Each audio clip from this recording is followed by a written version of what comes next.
ಕೋಲಾರ ಜಿಲ್ಲೆಯ ಶ್ರೀನಿವಾಸಪುರ ಪಟ್ಟಣದ ಅಂಬೇಡ್ಕರ್ ಪಾಳ್ಯದಲ್ಲಿ ಅಂಬೇಡ್ಕರ್ ಯುವ ಬಳಗದ ವತಿಯಿಂದ ಅದ್ಧೂರಿಯಾಗಿ ಗಣೇಶನ ಮೆರವಣಿಗೆ ಮಾಡಲಾಯಿತು.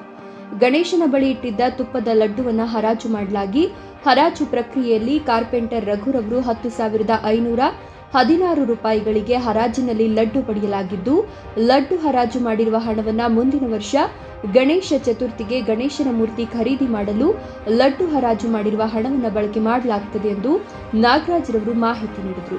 ವಿಶೇಷವಾಗಿ ಮೆರವಣಿಗೆಯಲ್ಲಿ ವಿವಿಧ ಬಗೆಯ ಕಲಾ ತಂಡಗಳೊಂದಿಗೆ ವಿಶೇಷವಾಗಿ ತಮಟೆ ಶಬ್ದಕ್ಕೆ ಯುವಕರು ಕುಣಿದು ಕುಪ್ಪಳಿಸಿದರು. ಪಟ್ಟಣದಲ್ಲಿ ಅದ್ಧೂರಿಯಾಗಿ ಪ್ರಮುಖ ಬೀದಿಗಳಲ್ಲಿ ಮೆರವಣಿಗೆ ಮಾಡಲಾಗಿದ್ದು, ಮೆರವಣಿಗೆ ನಂತರ ಪಟ್ಟಣದ ಹೊರವಲಯದ ಪನಸಮಾಕನಹಳ್ಳಿ ಕೆರೆಯಲ್ಲಿ ಗಣೇಶನ ಮೂರ್ತಿಯನ್ನು ವಿಸರ್ಜನೆ ಮಾಡಲಾಯಿತು. ಈ ಸಂದರ್ಭದಲ್ಲಿ ಅಂಬೇಡ್ಕರ್ ಪಾಳ್ಯದ ಯುವಕರು ಹಾಗೂ ಅಂಬೇಡ್ಕರ್ ಯುವ ಬಳಗದ ಎಲ್ಲ ಪದಾಧಿಕಾರಿಗಳು ಹಾಗೂ ಸದಸ್ಯರು ಸಹ ಭಾಗಿಯಾಗಿದ್ದರು. ಇದೇ ಸಂದರ್ಭದಲ್ಲಿ ನಾಗರಾಜ್ ಮಾತನಾಡಿ, ನಾವು ಪ್ರತಿ ವರ್ಷ ಎಲ್ಲ ಯುವಕರು ಹಿರಿಯರು ಸೇರಿ ಅದ್ಧೂರಿಯಾಗಿ ಗಣೇಶನ ಮೆರವಣಿಗೆ ಮಾಡ್ತೀವಿ. ಗಣೇಶನ ಮೆರವಣಿಗೆಗೆ ಪ್ರತ್ಯಕ್ಷವಾಗಿ ಹಾಗೂ ಪರೋಕ್ಷವಾಗಿ ಸಹಕಾರ ನೀಡಿದ ಎಲ್ಲ ಯುವಕರಿಗೂ ಹಾಗೂ ಹಿರಿಯರಿಗೂ ಧನ್ಯವಾದಗಳನ್ನು ತಿಳಿಸಿದರು.